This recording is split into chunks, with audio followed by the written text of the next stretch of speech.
कभी रैली होती थी प्राइमरी में, कक्षा 5 तक के बच्चे जाते थे दूसरे दूसरे स्कूलों पर, तो मुझे भी अवसर दिया जाता था। तो ऐसे हमारा मन संगीत से जुड़ता गया। कोई घर से पैसा साज-बाज के लिए नहीं देता था कि कलाकार हो जाएगा तो पढ़ाई नहीं हो पाएगी। ये बताइए मुझे कि जब आप बाकायदा गाने लगे तो किसको सुनने दिए, किस अखाड़े में गए आप? ऐसे जो हमारे गुरु रमन अखाड़े से जी लिखने वाले लोग हैं, हमने जिनकी बिरहा पाया सबकी बिरहा गा दिया। चौकी पर शुरुआत आपकी कब हुई? जब हम हाई स्कूल में लगभग पढ़ रहा था तो हमने समाज बना लिया था। आजकल आवाज का जादू और प्रस्तुतिकरण का अंदाज कोई खास मायने नहीं रखता, आजकल लटके झटके मायने रखता। तो ऐसे में आप कहाँ अपने आप को? जो हम लोग पहले से गाते जो चीज आज भी उसको बरकरार रखे हैं। उत्तर प्रदेश में, खासतौर से पूर्वी उत्तर प्रदेश में जातिवाद और बिरहा में भी जातिवाद है, कभी आपने इसको फेस किया?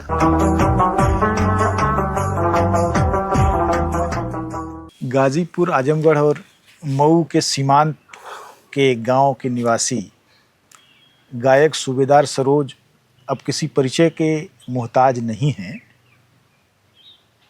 लोग उनका नाम अच्छी तरह जानते हैं। वे कई वर्षों से बिरहा गा रहे हैं, रमन घराने से जुड़े हुए हैं वे। यह अलग बात है कि उन्होंने बनारस जैसे बाजारू शहर में अपना मुख्यालय नहीं बनाया, अपने गांव गिरांव से ही जुड़े रहे। लेकिन बिरहा में उनकी दिलचस्पी जिस तरीके से बचपन में पैदा हुई, उसको उन्होंने आगे बढ़ाया, एक प्रोफेशनल गायक के रूप में अपना विकास किया। आज हम उनसे यह जानेंगे कि किस तरीके से उनकी दिलचस्पी आकार लेती गई, वे किस अखाड़े से जुड़े और किन लोगों की छत्रछाया में उनका विकास हुआ, उनके जीवन की क्या दुश्वारियां थीं जिनसे लड़ते हुए उन्होंने अपनी मंजिल की तरफ अपनी यात्रा जारी रखी। आपका बहुत बहुत स्वागत है सूबेदार भाई। सबसे पहले तो मुझे यही बताइए कि आपका जन्म किस गांव में हुआ और कब हुआ? जी हमारा जन्म 1972 में एक आजमगढ़ गाजीपुर मऊ का बॉर्डर है। प्रॉपर गाजीपुर में पड़ता है जगदीशपुर गुरदत्ता, वहीं पर हमारा जन्म हुआ। और वहाँ से हमने प्राइमरी की पढ़ाई शुरुआत किया बगल वाले गांव में सदर जहाँपुर से। और सदर जहाँपुर में जब हमने पढ़ाई शुरुआत किया तो उसमें जैसे मास्टर लोग थे, तो शनिवार का दिन था, पहले पहले मुझे खड़ा कर दीजिए तो मैं अपना कुछ कविता विता गाता बजाता था। धीरे धीरे लोकगीत भी मुझे गाने का अवसर मिला। कभी कभी रैली होती थी, वो प्राइमरी में, कक्षा 5 तक के बच्चे जाते थे दूसरे दूसरे स्कूलों पर, तो मुझे भी अवसर दिया जाता था। तो ऐसे हमारा मन संगीत से जुड़ता गया। और कभी कभी गलती होने पर मास्टर लोग बोलते थे, कहते चलो गाओ, तो मैंने गा करके अपनी गलती को स्वीकार कर लेता था। आपने कहा कि गाते बजाते थे, तो गाते थे आप अकेले, लेकिन बजाते क्या थे? बजाते का मतलब कि जैसे हमारे साथ में थे और बच्चे जो वो हमारी मदद करते थे। अच्छा, नीचे से कुछ बजा करके। तो आपके परिवार का माहौल कैसा था? कौन लोग आपके परिवार के सदस्य थे? क्या क्या करते थे? जी उस समय हमारे पिताजी थे, और पिताजी हमारे कलकत्ता में गौरी शंकर जूट मिल में वो नौकरी करते थे। वो थे हमारे चाचा जी थे, वो लोग करते थे। और घर पे हम लोग थे। तो हमारे बड़े भाई हैं जो महेंद्र सरोज, वो लोग थे। थोड़ा उन लोग से डर लगता था, वो लोग चाहते नहीं थे उस समय कि ये सब गाए बजाए। अच्छा, पीटते पाटते भी थे क्या? नहीं, मारते पीटते तो नहीं थे, लेकिन ये कहते थे कि चलो गाने बजाने से कुछ होता नहीं है, पीछे जाके पढ़ाई करो। लोग हमारी पढ़ाई के लिए बार बार मुझे बोलते थे। अच्छा, वे लोग कितना पढ़े? तो वो तो हमारे बड़े भाई इंटर पढ़े, और उनसे जो छोटे थे बीच वाले, वो वहाँ आजमगढ़ में छतवारा एक जगह है, छतवारा में रह करके चंडेश्वर इंटर कॉलेज, वहाँ पर वो अपनी पढ़ाई करते थे टिक करके। हाँ, उन्होंने पढ़ाई किया।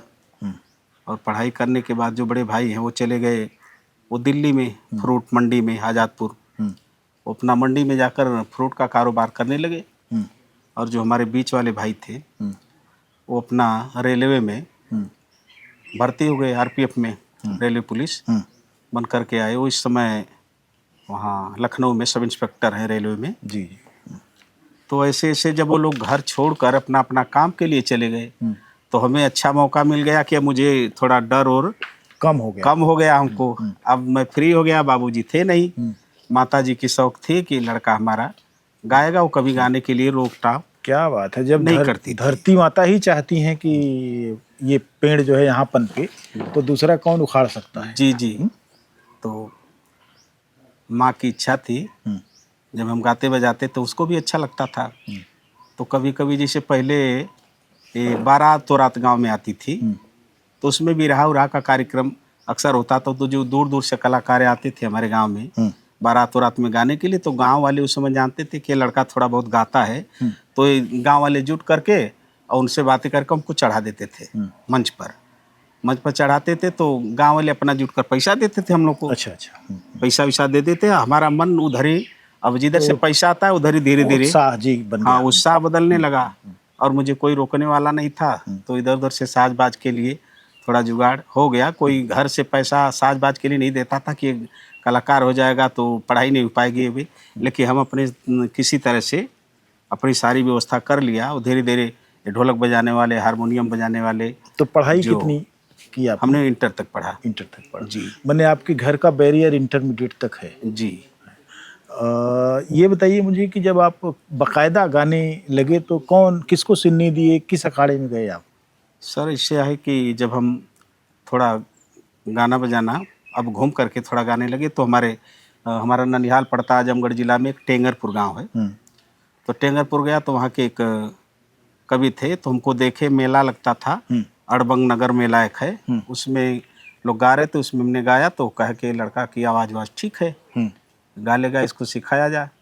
तो हमारे मामा भी बिरहा उरा गाते थे, तो कुछ उन्होंने गाना बजाना दिया, कह सीखो ऐसे ऐसे गाना होता है। तो हमने उनसे सीखा। फिर वो सीताराम यादव कवि जी हैं, कुछ रानी सराय वाली। जी जी। हाँ, उन्होंने भी जब छोटा था तो उन्होंने भी कुछ हमारी मदद किया, उन्होंने भी सिखाया। इसके बाद कुछ दिन बीता तो हमारे जो गुरुजी भोला जी आपके यहाँ अभी इंटरव्यू दिए हैं, तो जब इनसे संपर्क में आया तो काफ़ी दिन हो गया, कम से कम 20-25 साल इनकी देखरेख में हम बहुत दिन से गा बजा रहे हैं। इनका गाना गाया। और हमारे जो दूसरे कवि जी हैं वहाँ बनारस के, तो इन्हीं के संपर्क के जो हमारे सांस्कृतिक प्रकोष्ठ जनपद आजमगढ़ के समाजवादी पार्टी के जिलाध्यक्ष भोला यादव जी, इन्हीं के चलते मैंने बनारस वाले भोला जी, उनसे भी मुलाकात है, उनकी भी बिरहा हमने गाया। और हमारे गुरु जी जो महंगुंज वाले हैं उनकी भी बिरहा गाया, भोला कवि जी की। इसके बाद इस समय और कवि हैं रामनिवास जी हैं। ऐसे जो हमारे गुरु रमन अखाड़े से जी लिखने वाले लोग हैं, हमने लगभग जिनकी बिरहा पाया सबकी बिरहा गा दिया। तो चौकी पर शुरुआत आपकी कब हुई कायदे से? जी, जब मैं हाई स्कूल में लगभग पढ़ रहा था तो हमने समाज बना लिया था। चौकी पर अब चढ़ कर के कंपटीशन प्रोग्राम करने लगा था। जी। तो किससे किससे शुरू हुआ था मामला? बिरहा तो उस समय हमारे को सोमल यादव थे, उनसे गाया। फिर कुछ दिन के बाद वो राम जन्म जावाज टोपी वाले बनारस में कचौड़ी गली में जी, उनसे भी कई बार हमारा प्रोग्राम हुआ। और भैया लाल पाल से हुआ। ऐसे ऐसे रामशीष पासवान जी से हुआ। परशुराम जी हमारे बीच में नहीं हैं। परशुराम जी से चंद्रशेखर पांडे जी जो हैं, उन्होंने अपने बाजार में बुला करके मधुबन दुबारी में कंपटीशन प्रोग्राम 7-8 साल पहले परशुराम जी से भी हमारा उन्होंने करवाया था। तमाम लोगों से गाने बजाने का अवसर हमको मिला। जी जी। तो इस क्षेत्र में आपने परेशानियों का भी सामना किया होगा काफ़ी? जी, परेशानी थोड़ा, हमारा परिवार लंबा हो गया। भाई वहाँ हो गए, भाई का परिवार तो लखनऊ में रहता है, व्यवस्था वहाँ हो गई। बड़े भैया वहाँ दिल्ली रहते हैं, तो थोड़ा परिवार हमारा लंबा था जी, इसलिए मैं घर नहीं छोड़ पाया कभी। घर रह करके भी रहा तो हमने बहुत लोगों से गाया और अभी गाता हूँ, लेकिन उसका सामना करते हुए हमने इस विधा को छोड़ा नहीं। परेशानी तो आई। तो आपने संतुलन साध लिया एक तरह जी से। जी। तो अभी क्या स्थिति है? ठीक है स्थिति। बच्चियां जो हमारी है 6-7 बच्चियां हैं, उनको पढ़ाता लिखाता हूँ। बड़ी बच्ची है जो वो B.Ed करके अब इंतज़ार में है, लगी है। शादी कर दिया हूँ। दूसरी वाली बच्ची हमारी लखनऊ KGMC में ऑपरेशन थिएटर करके वो भी एम्स का फार्म निकला था। आगरा में परीक्षा हुई थी 8-10 रोज पहले। कल रिजल्ट भी आया है, रिजल्ट उसका निकल चुका है। 130 नंबर पर पासिंग थी, लेकिन उसका 230 नंबर आया है। देखिए अब आगे क्या होता है। यही स्थिति चल रही है। बाकी नीचे वाली बच्चियां हैं तीसरे नंबर पर, वो BSc करके, तो अब BSc फिर MA के बाद अब वो BTC कर रही है। मुझे इस बात में कोई आश्चर्य नहीं हो रहा है कि आपकी बच्चियों की संख्या ज़्यादा है, लेकिन आपने पढ़ाया उनको जी और अच्छा पढ़ाया उनको, और अब जब सब बच्चियां निकलेंगी अपने अपने फील्ड में तो आपके पास एक जो बहुत बड़ी उपलब्धि होगी। जी ये एक बहुत बड़ी बात है। और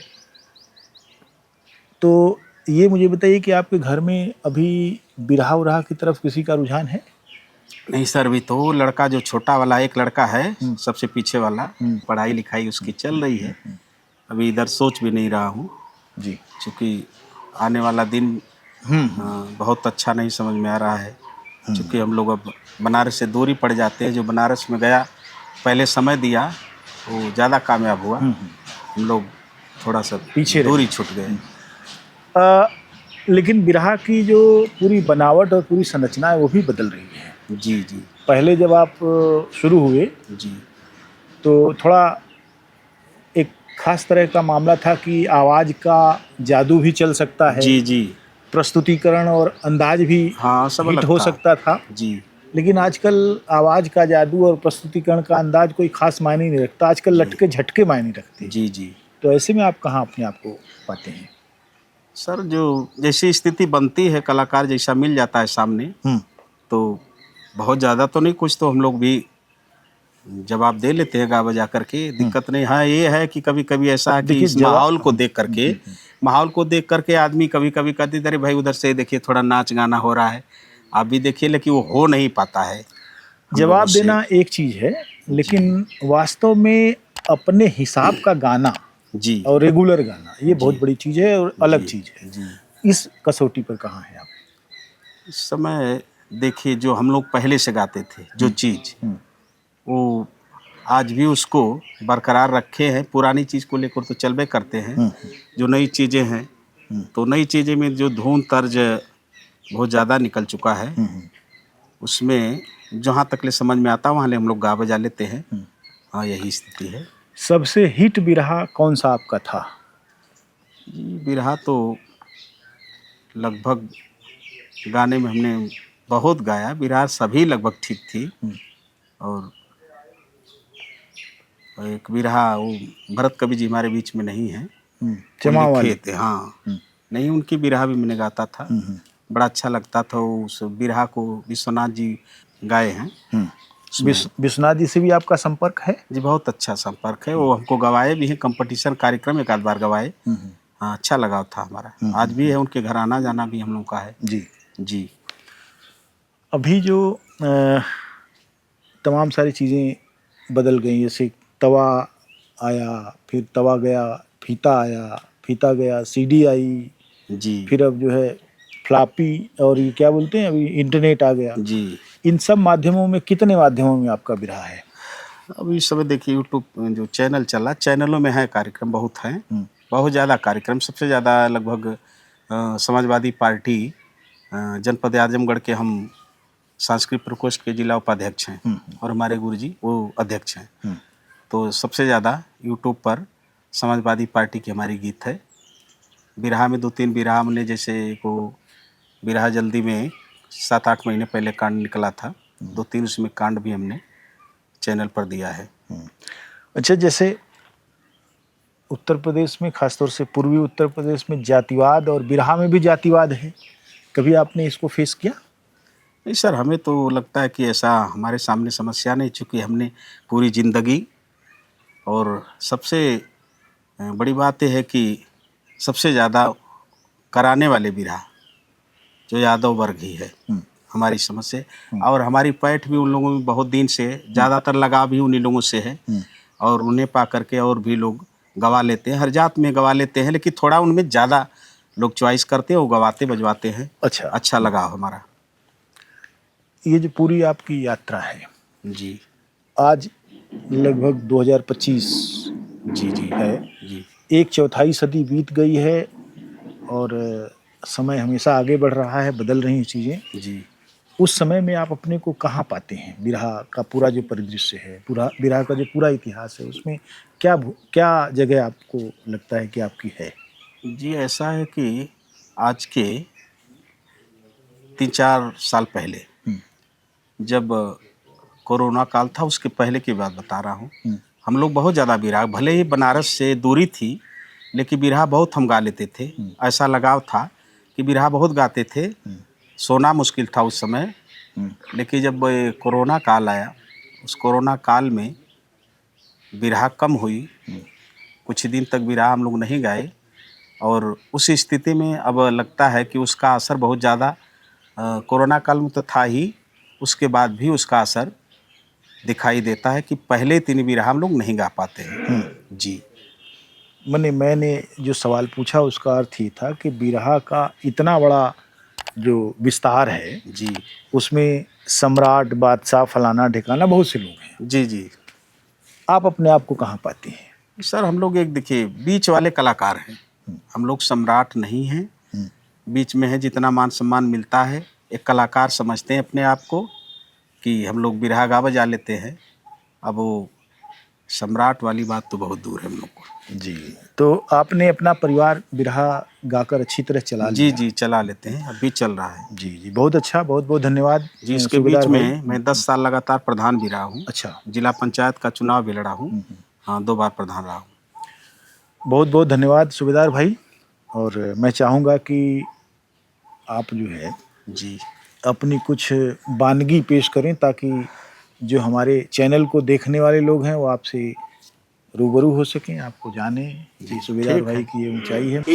अरे गुरु बीन पार न होई जीवनी, कहने वरियाई बाबूजी, चरणों में गंगा की धारा, अरे जो पाया वो लगा किनारा, अरे जो पाया वो लगा किनारा, पावन ज्ञान मिला पावन भई ली सारी रियाई बाबूजी, राउर ज्ञान सूर्य कै ज्योतिया, हर पल भूल नहीं सूरतिया, हो हर पल भूल नहीं सूरतिया, दे के ज्ञान मिटा दा